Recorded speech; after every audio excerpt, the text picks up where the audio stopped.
কোটা নিয়ে হাইকোর্টের রায় স্থিতাবস্থা। শিক্ষার্থীদের ক্লাসে ফেরার আহ্বান প্রধান বিচারপতির।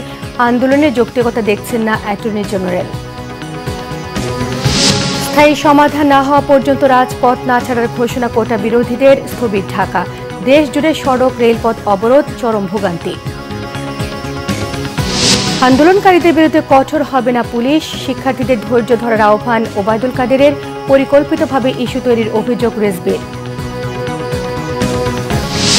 শি জিনপিং এর সঙ্গে প্রধানমন্ত্রী শেখ হাসিনার বৈঠক। রোহিঙ্গা ইস্যু সহ বিভিন্ন বিষয়ে আলোচনা। ঢাকা বেইজিং 21টি সমঝোতার স্মারক সই। দেখছিলেন সংবাদ শিরোনাম, এবারে বিস্তারিত। সরকারি চাকরিতে কোটা ইস্যুতে হাইকোর্টের রায়ে স্থিতাবস্থা বজায় রাখার আদেশ দিয়েছেন আপিল বিভাগ। আগামী 4 সপ্তাহের জন্য এ আদেশ দিয়ে 7 আগস্ট শুনানির পরবর্তী তারিখ নির্ধারণ করেছেন আদালত। এর মধ্য দিয়ে আগের নিয়োগের ক্ষেত্রে 2018 এর পরিপত্র বহাল থাকবে বলে জানিয়েছেন অ্যাটর্নি জেনারেল AM আমিন। আরও জানাচ্ছেন জিয়াউল হক সবুজ। সরকারি চাকরিতে নিয়োগের ক্ষেত্রে হাইকোর্টের দেয়া রায়ের বিরুদ্ধে আপিল করা হয়। কোটা পুনর্বহাল সংক্রান্ত আদালতের রায় স্থগিতের আবেদন করে 2 শিক্ষার্থীও। প্রধান বিচারপতি ওবায়দুল হাসানের নেতৃত্বে 5 সদস্যের আপিল বিভাগ রাষ্ট্রপক্ষ ও 2 শিক্ষার্থীর আবেদনের শুনানি শেষে স্থিতাবস্থার আদেশ দেন। এই স্থিতি অবস্থার পরে দাঁড়ালো হাইকোর্টের জাজমেন্টও স্থগিত থাকবে এবং যে প্রজ্ঞাপনটা বাতিল করা হয়েছে সেই প্রজ্ঞাপনটাও স্থগিত থাকবে, বাতিল থাকবে। তার মানে হচ্ছে 18 সাল থেকে যেভাবে নিয়োগ প্রক্রিয়া চলে আসছিল সেই নিয়োগ প্রক্রিয়া চলতে থাকবে। পর্যবেক্ষণে আপিল বিভাগ আন্দোলনরত শিক্ষার্থীদের ক্লাসে ফেরার আহ্বান জানিয়েছেন বলে জানান attorney general AM Amin Uddin. Appeal বিভাগের আদেশের ফলে আপাতত আগের পরিপত্রেই চলবে পুরনো নিয়োগ পরীক্ষা। যেহেতু এই কোটা পদ্ধতিটা বিলুপ্ত ছিল গত 5 বছর থেকে, সেই ক্ষেত্রে নতুন করে এখন জাজমেন্ট না পাওয়া পর্যন্ত এটাকে বন্ধ রাখার জন্য আমরা স্টে চেয়েছিলাম। তো আদালত উভয় পক্ষকে শুনানি করে ওনারা স্ট্যাটাসকো দিয়েছেন সাবজেক্ট ম্যাটারে, অর্থাৎ এখন যেই অবস্থায় আছে সেই অবস্থায় থাকবে। যেই কোটা যেই চাকরিগুলো যেগুলো চলমান আছে সেগুলো যেই অবস্থায় ছিল সেগুলো সবই ঠিক থাকবে। এটা আর এখন এই স্ট্যাটাসকোর কারণে হাইকোর্টের রায়টা এখন আর হচ্ছে না, এখন ওনাদের স্ট্যাটাসকোটাই কার্যকর হবে, বহাল হবে। মূল আবেদন নিষ্পত্তির সময় আদালত শিক্ষার্থীদের বক্তব্য বিবেচনায় নেবেন, এমনটাই আশ্বস্ত করেন অ্যাটর্নি জেনারেল। জিয়াউল হক সবুজ, বাংলা ভিশন, ঢাকা। দর্শক, অবরোধ কর্মসূচির খবর সঙ্গে রাজধানীর কারণ বাজারে আছেন আমাদের রিপোর্টার শুভ মাহফুজ। সরাসরি কথা বলছি তার সঙ্গে। শুভ, শুনতে পাচ্ছেন? শুভ, আমরা জানি যে যানবাহন চলাচল বন্ধ আছে, তো এই মুহূর্তে দুর্ভোগ কেমন দেখতে পাচ্ছেন? যে সময় আপনি যেমনটি জানেন যে 2018 সালে কোটা বাতিলের যে পরিপত্রটি ছিল সেটি পুনর্বহালের দাবিতে গত কয়েকদিন থেকেই শিক্ষার্থীরা আন্দোলন করে যাচ্ছেন। আজকেও যে তাদের সবচেয়ে বড় কর্মসূচি সেটি হচ্ছে যে সকাল থেকেই যে অবরোধ বা ব্লকের যেটাই বলি না কেন সেটি কিন্তু তারা কিন্তু খুব সার্থকভাবে পালন করে যাচ্ছে। আমরা এই মুহূর্তে অবস্থান করছি রাজধানীর কাওরান বাজারের যে এই রেল গেটটি, সেখানে আমরা অবস্থান করছি। আমরা দেখতে পাচ্ছি যে পুরো রেল লাইনটি কিন্তু তারা গাছের গুঁড়ি ফেলে কিন্তু অবরোধ করে রেখেছে এবং চারদিক থেকেই সব যানবাহন কিন্তু তারা চলাচল করতে দিচ্ছে না। অর্থাৎ রেল লাইনের যে ব্যারিগেড, সেই ব্যারিগেডটি রেল আসলে যে ব্যারিগেডটি সেটি কিন্তু রাস্তার চারপাশেই কিন্তু নামিয়ে রাখা হয়েছে। অর্থাৎ কেউ কিন্তু যাতায়াত করতে পারছেন না। যারা একেবারেই জরুরি রোগী কিংবা মিডিয়া গণমাধ্যম কর্মী তাদের বাইরে কিন্তু তারা কিন্তু আসলে কাউকে যেতে দিচ্ছেন না এবং তারা তাদের যে কোটা বিরোধী কোটা বাতিলের দাবিতে কিন্তু তারা বিভিন্ন স্লোগান দেন থেমে থেমে এবং তারা যেটি বলছে যে কোনো মূল্যে অর্থাৎ দাবি আদায় না হওয়া পর্যন্ত তাদের এই আন্দোলন তারা চালিয়ে যাবে। আজকে সন্ধ্যা 7:30 তারা নতুন কর্মসূচি ঘোষণা করবে। সেই নতুন কর্মসূচি থেকে কী ঘোষণা আসবে সেটিও কিন্তু আমাদেরকে অপেক্ষা করতে হবে যে নতুন কি কর্মসূচি দিবে। মোটামুটি এই যে ব্যারিকেড বা ব্লকে ধন্যবাদ জানাচ্ছি। আদালতে নয়, নির্বাহী বিভাগ থেকে কোটা সংস্কারের বিষয়টি মীমাংসার দাবি জানিয়েছেন আন্দোলনকারী শিক্ষার্থীরা। সকালে ঢাকা বিশ্ববিদ্যালয়ের কেন্দ্রীয় লাইব্রেরির সামনে সমবেত হয়ে শাহবাগ সহ রাজধানীর বিভিন্ন পয়েন্টে অবস্থান নিতে শুরু করে কোটা বিরোধী শিক্ষার্থীরা। বিশ্ববিদ্যালয়ের শিক্ষার্থীদের পাশাপাশি বিভিন্ন কলেজের শিক্ষার্থীরাও রাজধানীর গুরুত্বপূর্ণ জায়গায় অবস্থান নেয়। কোটা পদ্ধতি সংস্কার করে মেধার ভিত্তিতে নিয়োগের দাবিতে স্লোগান দেন তারা। আন্দোলনকারী শিক্ষার্থীরা জানান, আপিল আদালতের আদেশের চেয়ে নির্বাহী বিভাগের কোটা ইস্যু সমাধান জরুরি। দাবি আদায় না হওয়া পর্যন্ত শিক্ষার্থীরা রাজপথ না ছাড়ার হুঁশিয়ারি দেন। অবরোধ কর্মসূচির খবর সঙ্গে শাহবাগে আছেন আমাদের সিনিয়র রিপোর্টার মুহিবুল্লাহ মুহিব। কথা বলছি তার সঙ্গে। মুহিব, শুনতে পাচ্ছেন? মুহিব, শিক্ষার্থীদের অবরোধ কর্মসূচির এই মুহূর্তে পরিস্থিতি যদি আমাদের জানান। সোমা, আপনাকে জানিয়ে রাখি, কোটা বিরোধী আন্দোলনের যেই রেশ সেটিতে কিন্তু ইতিমধ্যেই ঢাকা শহর কার্যত অচল হয়ে পড়েছে। আমরা বেশ কয়েকটি এলাকা ঘুরেছি, বিশেষ করে মতিঝিল, পল্টন, গুলিস্তান, মৎস্য ভবন মোড় এবং কাকরাইল মোড় সহ বিশেষ করে রাজধানী ঢাকার প্রত্যেকটি মোড়েই কিন্তু অবস্থান নিয়েছে শিক্ষার্থীরা এবং সব ধরনের যান চলাচল কিন্তু বন্ধ রয়েছে। আমি এই মুহূর্তে দাঁড়িয়ে রয়েছি শাহবাগ মোড়ে। আমার পেছনে নিশ্চয়ই দেখতে পাচ্ছেন শিক্ষার্থীদের অবস্থান এবং এখানে মুহুর্মুহু স্লোগান চলছে। শিক্ষার্থীদের যারা এই কোটা আন্দোলনের নেতৃত্ব দিচ্ছেন তারা মূলত এই বিভিন্ন স্লোগানে মুখর করে রেখেছেন এই আন্দোলনের যে স্পটগুলো রয়েছে সেগুলো।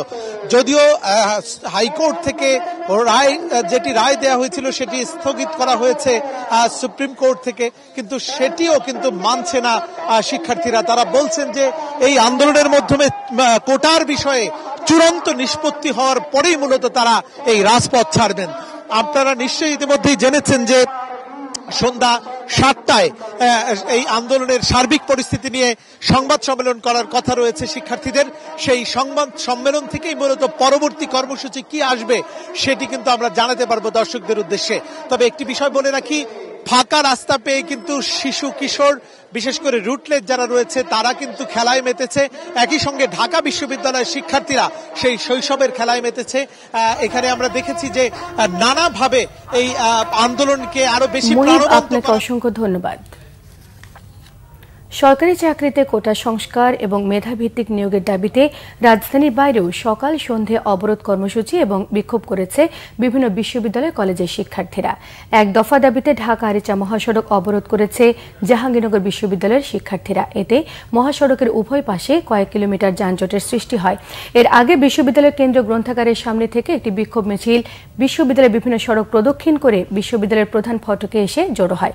এদিকে ঢাকা ময়মনসিংহ রেলপথ অবরোধ করেছে বাংলাদেশ কৃষি বিশ্ববিদ্যালয়ের শিক্ষার্থীরা।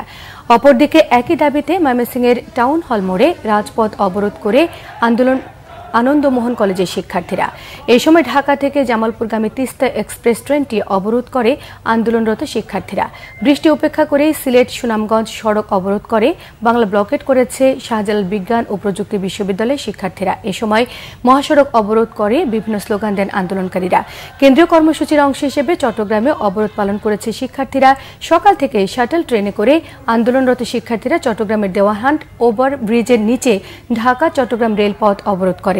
কোটা বাতিলের দাবিতে খুলনার নতুন রাস্তা মোড়ে জাতীয় বিশ্ববিদ্যালয়ের শিক্ষার্থীরা রাজপথ এবং রেলপথ অবরোধ কর্মসূচি পালন করেছে। সকালে তাদের এই কর্মসূচি পালনের সময় ট্রেন ও পরিবহন চলাচল বন্ধ হয়ে যায়। এই সময় শিক্ষার্থীরা কোটা বাতিলের দাবিতে বিভিন্ন স্লোগান দেন। এদিকে কোটা বাতিলের এক দফা দাবিতে রাজশাহী বিশ্ববিদ্যালয়েও মিছিল ও সমাবেশ করেছে বৈষম্য বিরোধী ছাত্র আন্দোলন। শিক্ষার্থীদের ধৈর্য ধরার আহ্বান জানিয়েছেন আওয়ামী লীগের সাধারণ সম্পাদক ওবায়দুল কাদের।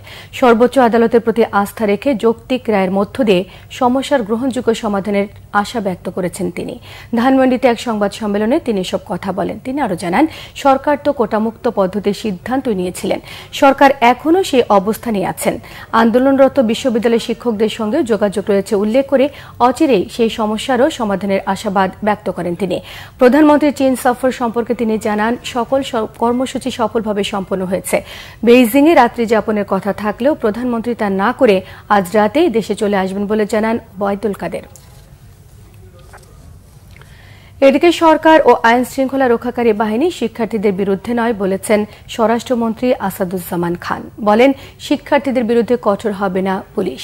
রাজধানী তেজগাঁওয়ে ঢাকা জেলা আওয়ামী লীগ কার্যালয়ের এক অনুষ্ঠানে স্বরাষ্ট্রমন্ত্রী এসব কথা বলেন। তিনি বলেন, কোটা ব্যবস্থা সংস্কারের দাবিতে আন্দোলনকারীদের ধৈর্য ধরার আহ্বান জানিয়ে তিনি আরও জানান, রাস্তায় বসে পড়লে জনগণের দুর্ভোগ সৃষ্টি হবে। কোর্টের নির্দেশনা মেনে নেওয়ার আহ্বান জানান তিনি। কোর্টের মাধ্যমে এই সমাধানের কথা বলেছেন তিনি। প্রশ্ন ফাঁস নিয়ে স্বরাষ্ট্রমন্ত্রী জানান, প্রশ্ন ফাঁসকারীদের বিরুদ্ধে আইন অনুযায়ী ব্যবস্থা নেওয়া হবে। আপনারা ধৈর্য ধরে আপনাদের আইন শৃঙ্খলা বাহিনী কিংবা দেশের সরকার আপনাদের বিরুদ্ধে নয়, আমরা আপনাদের শক্তিতেই শক্তিমান। আপনারা এইরকম ভাবে যদি রাস্তায় বসে পড়ে তাহলে তো জনগণের দুর্ভোগ হবে।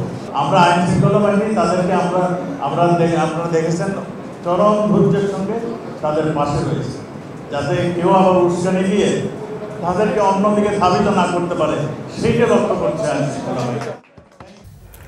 চীনের প্রেসিডেন্ট শি জিনপিং এর সঙ্গে বৈঠক করেছেন প্রধানমন্ত্রী শেখ হাসিনা। স্থানীয় সময় বিকেলে বেইজিংয়ের গ্রেট হল অব দ্য পিপলে চীনের প্রেসিডেন্টের সঙ্গে বৈঠক করেন প্রধানমন্ত্রী। এই সময় দুদেশের প্রতিনিধিরা উপস্থিত ছিলেন। বৈঠকে রোহিঙ্গা প্রত্যাবাসন, দ্বিপক্ষীয় ব্যবসা বাণিজ্য সম্প্রসারণ সহ নানা বিষয় আলোচনা হয়। এই সময় বাংলাদেশের পক্ষ থেকে রোহিঙ্গা সংকট সমাধানে বেইজিংয়ের সহায়তা চাওয়া হয়। এর আগে চীনের প্রধানমন্ত্রী লি কিয়াং এর সঙ্গে বৈঠক করেন প্রধানমন্ত্রী শেখ হাসিনা। বৈঠকে ঢাকা বেইজিংয়ের মধ্যে 21টি সমঝোতা স্মারক, 7টি ঘোষণাপত্র সই হয়েছে।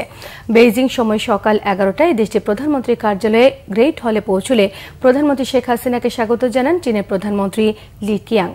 এরপর দুই প্রধানমন্ত্রীর মধ্যে হয় একান্ত বৈঠক। পররাষ্ট্রমন্ত্রী ড হাসান মাহমুদ জানান, বাংলাদেশকে 1 বিলিয়ন চীনা মুদ্রা সহযোগিতার আশ্বাস দিয়েছেন দেশটির প্রধানমন্ত্রী। এছাড়া দুই নেতার বৈঠকে রোহিঙ্গা ইস্যু, বাণিজ্য ঘাটতি কমানোর বিষয়ে আলোচনা হয়েছে। এদিকে বেইজিং সফরের আনুষ্ঠানিকতা শেষে আজ রাতে দেশে ফিরছেন প্রধানমন্ত্রী শেখ হাসিনা।